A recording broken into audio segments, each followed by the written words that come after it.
I believe that shy people are generally introverted. Could you please type letter A, agree, or D, disagree? Ooh, Joey says ambiverted. That's true. It also happens.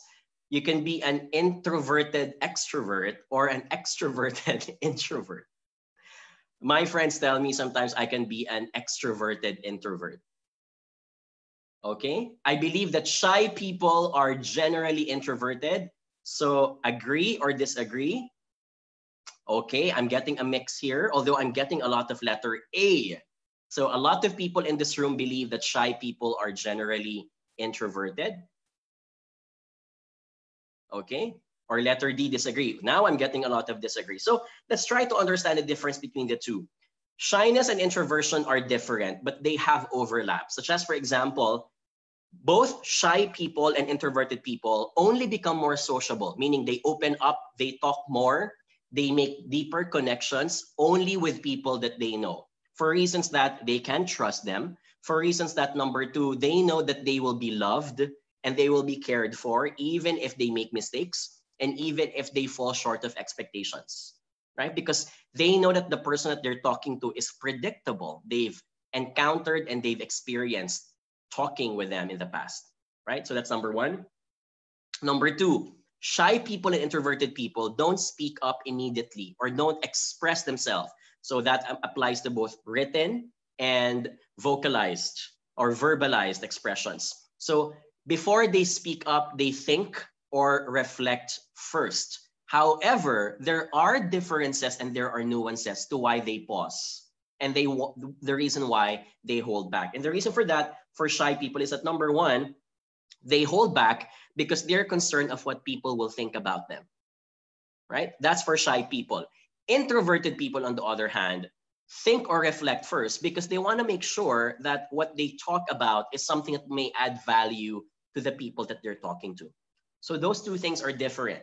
So shyness are driven by negative motivation. They want to avoid something. Introverted people, on the other hand, can possibly be driven by positive motivation. I want to think first because I want to make sure that I say the right things or I can contribute to the meeting. All right? Exclamation point. Is that clear with everyone in the room? Right?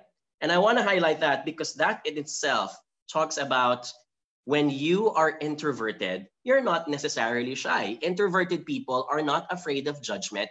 It just so happens that they want to think first before they speak. Right? Here's one more. And I want to talk about another difference here. Right? Shy people avoid crowds, avoid a group of personalities. So they don't like being in a meeting wherein people talk a lot and debate and discuss a lot. And the reason for that is because they're afraid of judgment. They're afraid of, they might think I'm stupid. They might think that I'm not good enough. They might think that I'm an impostor. I think I don't really deserve these jobs because I'm not that good enough and I don't want them to find out. That's what shy people think. Introverted people, on the other hand, avoid crowds, not because they're avoiding something, but because they enjoy solitude. They can recharge, they can be inspired, they can become creative by being alone, right? So again, I'm highlighting that difference because one is driven by negative motivation, the other is driven by, I just don't need it. So introverted people don't want to hang out with crowds, not because they don't like you, but because they prefer the idea that I can do this by my own, right? Exclamation point for those who are introverts in the room. Do you feel that way, right? So when you have a friend, and I had this mistake when I was younger, right? When I started dating people, I would sometimes shake the person, hey, say something. Why aren't you as expressive as I am? And it's not because the person doesn't want to, respond.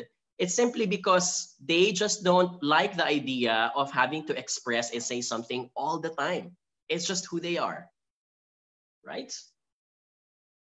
That's introversion.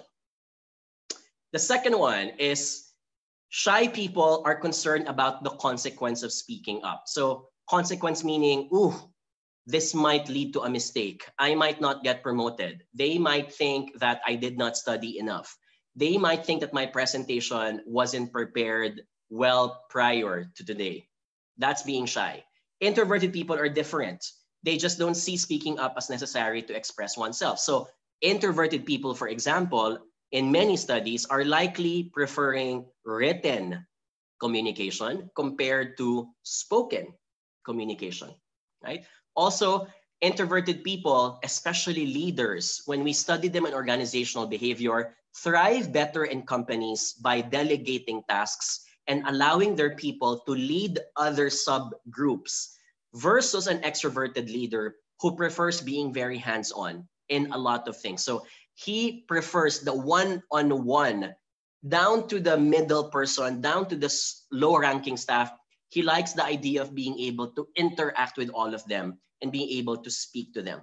A lot of introverted leaders, on the other hand, prefer that things are cascaded and that he trusts. This is the reason why there are many studies that show that introverted people are better in delegating tasks and are better in empowering people compared to extroverted people who may have tendencies of micromanaging, right? Exclamation point. Do you agree with that?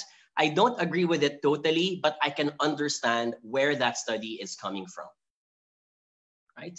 I like this statement from Annalene Marzo. Introverted people are comfortable with the right people. That is so true, right?